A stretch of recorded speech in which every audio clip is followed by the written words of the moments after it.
السلام علیکم۔ آج کے اس ویڈیو میں ہم بات کریں گے بلڈ پریشر کے بارے میں کہ بلڈ پریشر کیا چیز ہے اور اس کو ہم کس طرح سے چیک کرتے ہیں۔ تو سب سے پہلے ہم شروع کرتے ہیں انٹروڈکشن سے، ڈیفینیشن یعنی تعریف بلڈ پریشر کی۔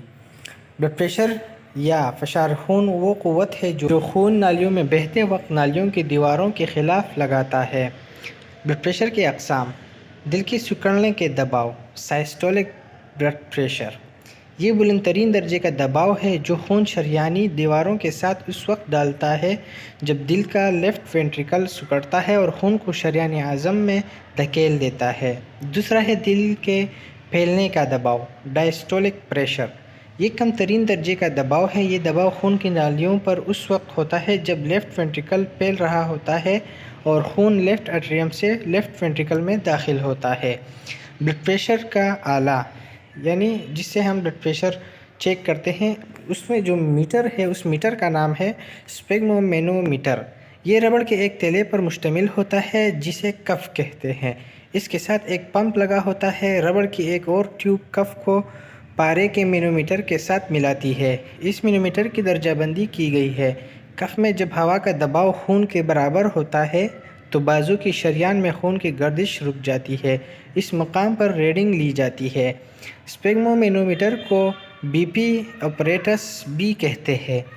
بی پی اپریٹس کی 3 قسمیں ہوتی ہیں: ڈیجیٹل، مرکورک، اینڈرائڈ۔ اب ہم جانتے ہیں اس کا طریقہ کہ اس کو چیک کیسے کرتے ہیں۔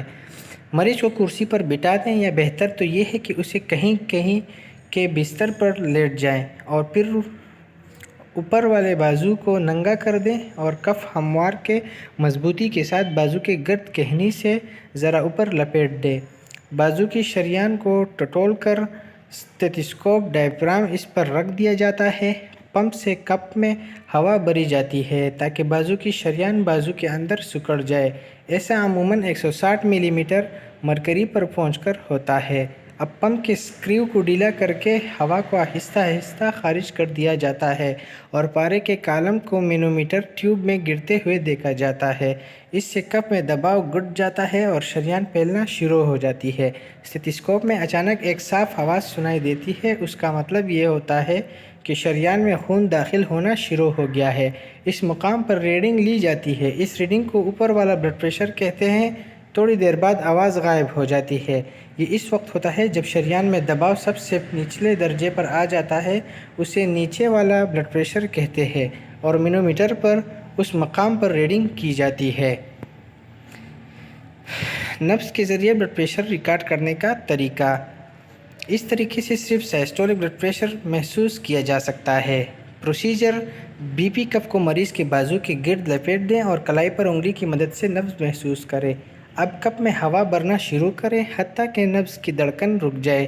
اب اسکریو کو ڈھیلا کریں اور پارے کو نیچے گرنے دیں اور نبض کی دھڑکن کو محسوس کریں۔ جب پلپیشن محسوس ہو تو ریڈنگ نوٹ کر لیں۔ عام طور پر مرکری مینومیٹر سے لی ہوئی ریڈنگ ملی میٹر میں لکھی جاتی ہے، مثلاً 120 to 80 ملی میٹر۔ پلپیشن: جب آپ پلپیٹ کرتے ہیں اس کا طریقہ کہ پلپیٹری میتھڈ کے ذریعے ملی ہوئی ریڈنگ آواز کی مدد سے لی ہوئی ریڈنگ سے تقریباً 5 سے 10 ملی میٹر زیادہ ہوتی ہے، اس لیے عام طور پر آواز کے ذریعے ہی ریڈنگ لینی چاہیے۔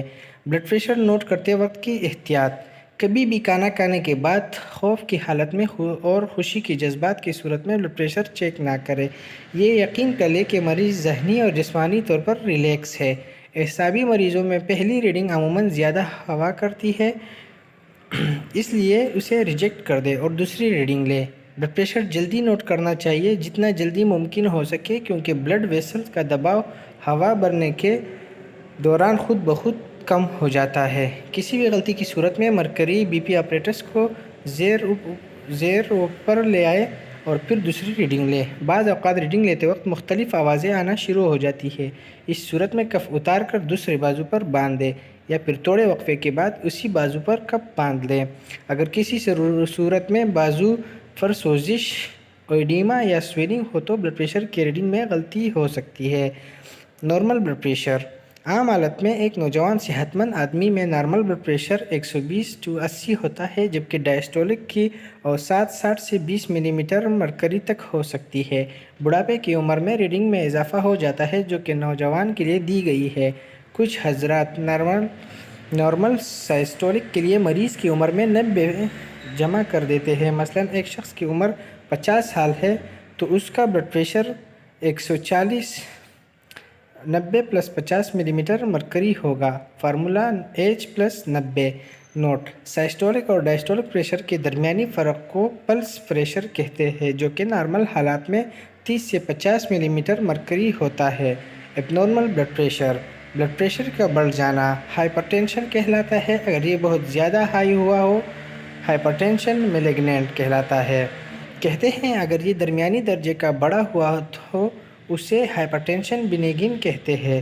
مزمن ورم گردہ پری ایکلیمپشیا اور ایکلیمپشیا میں ہمیشہ بی پی ہائی رہتا ہے، اسے حالت جن میں ہائی بلڈ پریشر کی کوئی خاص وجہ معلوم نہ ہو سکے اسے ایسینشیل ہائپر ٹینشن کہتے ہیں۔ اگر بلڈ پریشر لو ہو تو اسے ہائپوٹینشن کہتے ہیں۔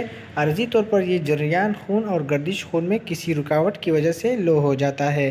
غلط ریڈنگ کی وجوہات: بلڈ پریشر دیکھنے کے آلے میں فنی خرابی کا ہونا، مریض کا بازو پر سوجن ہونا یا مریض کا بہت زیادہ موٹا ہونا جس کی وجہ سے آرٹری محسوس نہ ہو، شدید بیماری کی صورت میں نبض اور بی پی کا ریکارڈ نہ ہونا، مریض کی کہنی پر زور سے اسٹیتھوسکوپ کا دبانا، مریض کو خون سپلائی کرنے والے آرٹری میں کسی خرابی کا ہونا، مریض بے ہوشی کی حالت میں اپنے بازو کو بار بار کھینچ رہا اور دیگر لوگوں نے اس کا بازو پکڑ رکھا ہو، بلڈ پریشر دیکھنے والے کا کسی کی خوبصورتی، شخصیت اور عہدے سے مرعوب ہو کر دباؤ کا شکار ہو جانا، بلڈ پریشر دیکھنے والے کی نظر کا کمزور ہونا یا اس کو کم سنائی دینا۔ زیادہ بلڈ پریشر کی وجوہات: خون کی نالیوں میں کولیسٹرول کا جم جانا، اینڈرینل گلینڈ کی خرابی، دل کی کسی بیماری کی وجہ سے اعصابی مریض ہونا، اسٹیرائڈ دواؤں کا زیادہ استعمال، ذہنی تناؤ اور غصے کے پیش نظر۔ زیادہ بلڈ پریشر کی پیچیدگیاں: فالج کا حملہ ہو سکتا ہے، مریض بے ہوش ہو سکتا ہے، نکسیر پوٹ سکتی ہے۔ اس کے علاوہ شدید سر درد، شدید دباؤ اور نظر دھاندلی ہو سکتی ہے۔ بلڈ پریشر کے بڑھنے سے برین ہیمریج ہو سکتا ہے۔ کم بلڈ پریشر کی وجوہات: جریان خون، بلیڈنگ، نشہ اور اشیاء کا استعمال، پیشاب اور ادویات کا زیادہ استعمال، زہر، خوردنی، پوائزننگ، خون کی کمی یعنی انیمیا، شدید چوٹیں، سیویئر انجریز، مریض میں پانی اور نمکیات کی کمی، کسی دوائی کا متضاد تاثر۔ کم بلڈ پریشر کی پیچیدگیاں: مریض شوک میں جا سکتا ہے، اگر شوک کا علاج نہ کیا جائے تو مریض کوما میں جا سکتا ہے۔ گھبراہٹ، کمزوری اور نقاہت ہوتی ہے، جسم نڈال ہو جاتا ہے اور ٹھنڈے پسینے آتے ہیں۔ حمل کے دوران پیٹ میں بچے کو نقصان پہنچ سکتا ہے۔ احتیاط: شدید صورتحال میں بار بلڈ پریشر چیک کروائیں۔ بذریعہ تشخیص اصل وجہ کو معلوم کیا جائے۔ کولیسٹرول کی زیادتی کی صورت میں غذا میں تبدیلی لائی جائے۔ نمکین چیزوں سے پرہیز کیا جائے۔ کھانے میں کوکنگ آئل کا استعمال کیا جائے۔ صبح سویرے ہلکی ورزش کرنی چاہیے۔ بلڈ پریشر کے مریضوں کو سبزیوں اور مچھلیوں کا استعمال کروایا جائے۔ گھی اور چربی والی اشیاء کا استعمال ترک کیا جائے۔ تو امید کرتا ہوں آج کی یہ ویڈیو آپ کو پسند آئی ہوگی۔ اگر ویڈیو اچھی لگی ہو تو اس کو لائک کریں، کمنٹ سیکشن میں اپنا رائے ضرور دیں اور چینل کو سبسکرائب کریں تاکہ اس طرح کی مزید انفارمیٹیو ویڈیوز آپ کو بر وقت مل سکے۔ ملتے ہیں نیکسٹ ویڈیو میں، تب تک کے لیے اپنا ڈھیر سارا خیال رکھیے گا اور مجھے دعاؤں میں یاد رکھیے گا۔ اللہ حافظ۔